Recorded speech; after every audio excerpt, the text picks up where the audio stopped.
26º vídeo da leitura da Bíblia, 24º da introdução particular aos livros do Antigo Testamento e primeiro vídeo dos profetas, começando por Isaías.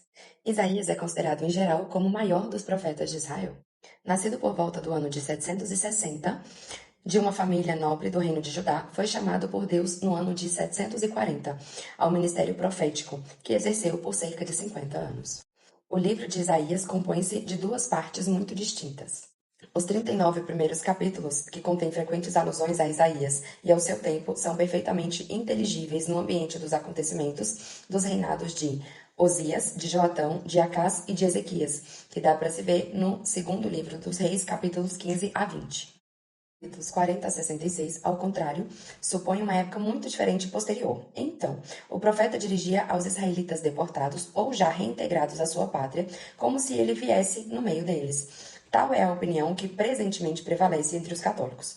Entretanto, cumpre notar que a maioria dos exegetas que se manifestaram até há poucos anos opinavam que também esses últimos capítulos deveriam ser atribuídos ao próprio. Seja qual for a solução do problema, urge que o leitor que quer compreender com exatidão a segunda parte do livro a leia à luz, no caso acompanhado, dos acontecimentos do exílio e da restauração de Israel. Podemos considerar Isaías como o profeta da justiça. Insurge-se ele contra a idolatria e os abusos sociais que se alastraram no seu tempo. Ele ameaça os ricos e os poderosos e eleva sua voz contra os hipócritas e todos aqueles que levavam uma vida frívola. Com grande veemência, ele chama o povo ao arrependimento e à fé. Um terrível julgamento divino vai desencadear-se sobre Israel. As nações pagãs serão as executoras, desse julgamento, mas também elas, por sua vez, serão castigadas e destruídas. Quanto a Israel, um resto será salvo. Todos esses oráculos estão impregnados da mais firme esperança num rei glorioso que há de vir e restaurar a ordem no mundo, o Messias, o príncipe da paz. Na segunda parte do livro, Isaías apresenta-se como profeta da consolação e da esperança. Aí se nos depara um conceito majestoso de Deus, o Criador, o soberano Senhor, o vencedor do mundo e salvador de seu povo. É principalmente notável a série de misericordiosos poemas que referem ao servo do Senhor. Não sabemos ao certo que figura daquele tempo é mencionada por esse enigmático personagem. Pensaram alguns em Ciro, rei dos persas, que reintegrou os israelitas à sua pátria. Pretenderam outros interpretar esse passo como uma figura de escol do povo, esse pequeno resto ao qual o profeta tantas vezes se refere. Mas a tradição cristã sempre descobriu nesses trechos uma belíssima imagem de Jesus Cristo.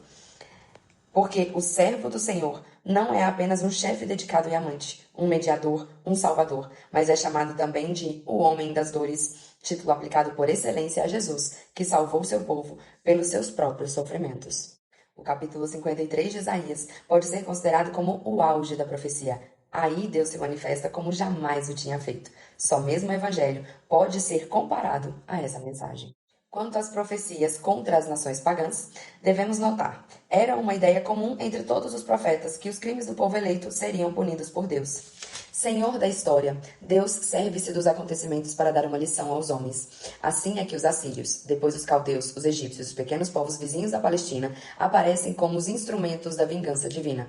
Entretanto, essas nações conquistadoras serão castigadas por Deus a seu tempo e cairão sob os golpes de outras mais poderosas que elas. Serão totalmente destruídas quando aparecer o Messias. A Igreja cristã interpreta esses passos em relação à conquista das nações, que só será realizada plenamente no fim dos tempos, por ocasião da volta gloriosa de Jesus Cristo.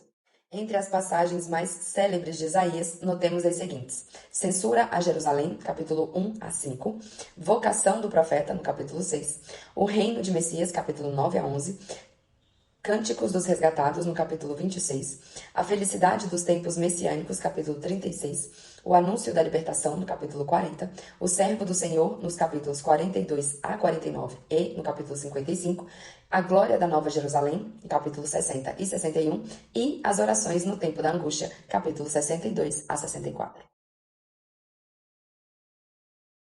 Momento aprendizagem advindo da palavra de Deus. Exegetas. Pessoa que realiza ou se dedica à exegese, a análise detalhada de um texto ou de uma obra literária. No sentido bíblico, é aquele que exerce uma função subordinada ao magistério, pois a ele compete amadurecer o juízo interpretativo da Igreja no tocante a passagens bíblicas mais difíceis. E o que significa exegese? É um comentário ou uma dissertação que tem por objetivo esclarecer ou interpretar, nos mínimos detalhes, um texto ou uma palavra. Interpretação de obras literárias, artísticas. Então, a exegese é feita pelos exegetas. Insurge. Rejeita, discorda, censura, emerge, combate, contesta, refuga, revolta. No sentido bíblico, é revoltar-se mesmo. Frívola. Que se preocupa com superficialidades, futilidades, alguém fútil, de pouco ou nenhum valor, insignificante, alguém capaz de julgar leviana ou superficialmente algo, alguém que age sem pensar. No sentido bíblico, é uma palavra ou ação precipitada ou negligencialmente realizada sem pensar se é ou não agradável ao Senhor. Escol, que é considerado melhor, de maior qualidade, numa sociedade ou grupo. Elite,